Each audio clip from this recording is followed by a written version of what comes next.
Most game generations start with the promise of shiny new boxes providing shiny new graphics. Normally you get a couple new titles utilising a portion of the console's power, validating your purchase, and being the software you show off to people, letting them know that you have the latest and greatest machine. But how many of these games do people still talk about today?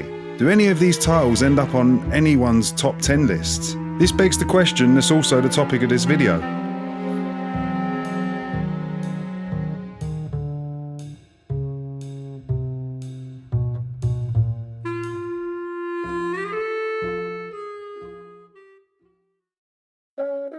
The problem with this question is that it doesn't really have any one answer, and this generation of consoles is a brilliant case study of that very matter. We started with the base models of the Xbox One and the PS4. These boxes didn't give the same thrill like the jump to HD did, but we did have games taking advantage of stuff like particle effects and higher resolution textures, making everything look a step up from the last batch of consoles. A few years later we get the new kids on the block, something that for some reason makes Sega pop into my mind. The midlife cycle refreshed console, the PS4 Pro, the Xbox One X. Claiming to be the next step up like the jump to HD was, with the ability to play games in 4K and with high dynamic range. To Joe Public that just means a clearer image quality and more colours. But like I said earlier, this is what they claimed. In practice, not so much. The PS4 Pro uses a method called checkerboard upscaling, which makes the image at a higher resolution than 1080p and then stretches it to fit to a 4K panel. So in other words, it's cheating. The Xbox One has the same kind of trickery, though much more power than the PS4 Pro. It still in a lot of cases struggles to meet the 4K resolution without compromises though. But at the end of the day, they are just more powerful versions of the systems that are just more capable than their previous iterations. But what does all this mean for games? Does it make them better? Does it improve the gameplay? For the most part, the answer is no. And that's because all the systems must be capable of playing the same games. So the minor improvements each console brings amounts to not much more than a prettier picture. The game will be the same either way. Like, do you need a PS4 Pro or an Xbox One X to play Sonic Mania any better? But at the same time, you could say yes, and it does make a difference. Graphics, and maybe more specifically, art styles, can become a character within a game. I personally love the gold and black look to the recent Deus Ex games. This helps to feed into the game's atmosphere. Something like the recent Battle Chasers, where the art style is basically one of the best parts of the game. Art styles can help set a game apart from others and add to the gameplay. Max Payne 3 has and still has good graphics in its game, especially with the bullet damage being one of the best parts of the game. The graphics help to add to the satisfaction in the gameplay. Max Payne 3's combat is satisfying because the combat is intense and rewarding in how the game displays your violence. When you finish off a group of enemies, the last enemy is killed in slow-mo, and you can continually pump the enemy with bullets. Is this over the top and even disgusting on a level? Sure, but it also feeds into the violence of Max Payne's world, and it's shown on a high level of detail. But here is where the anomaly comes in.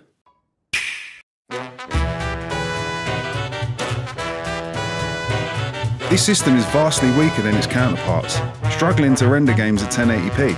But where the system lacks horsepower in the visual department, it instead offers something more unique and unconventional. The ability to switch from home console to a handheld. This makes you able to take the game wherever you want. On top of that, you have the ability to play multiplayer games built into the console as a feature, making the system a social device wherever you may find yourself playing it. All these features come at the price of the graphical fidelity being a lot weaker than its competition. But does that lack of power make the games on the system worse? No, and yeah. For some games, the graphical power is used to give the fastest frame rate. Online multiplayer titles, for the most part, benefit most from the boost in frames. With this being the case, the Switch would be the worst place to play them. But then you get titles like Doom, which prove that it's not always the case. The erratic gameplay remains intact, and the experience is just as fun, with the added cherry on the top of being able to play it anywhere. On the other hand though, there are certain games that thrive because of the ability to produce gorgeous visuals. Anything that comes from Naughty Dog has the best of both visuals and gameplay. It could be argued that the Uncharted series uses the graphics to compel gameplay, consistently pushing forward to see what the game will throw at you next. The set pieces from Uncharted 4 could not be done on the Switch hardware, and without these sections of gameplay would strip the title of its own identity. I do think that potentially they could do something like this on the Switch. It's just probably not to that level of graphic fidelity that you would see on the PS4, specifically with Uncharted. But they could probably pull off something set piece like, because the Switch has the ability to show a really good, clean, and vibrant look to its games, but not a heavily textured one. Resident Evil 7 benefited massively from being able to make the graphics look as real as possible, with the RE engine being able to scan real-life people and items directly into the game, which in turn made the game feel a lot more unnerving and bringing it closer to real life than ever before. Playing a game and realising that pretty much everything in the game was scanned from real life can be pretty surreal. Graphics can even help a player feel more emotion for a character within a game. Look at Naughty Dog's game again. The writing and performances are of top quality in the Uncharted and Last of Us games. The lifelike movements and high detail animation of the characters in the cutscenes really helps intensify the foundation of the characters and story. And I think this is the important distinction to make.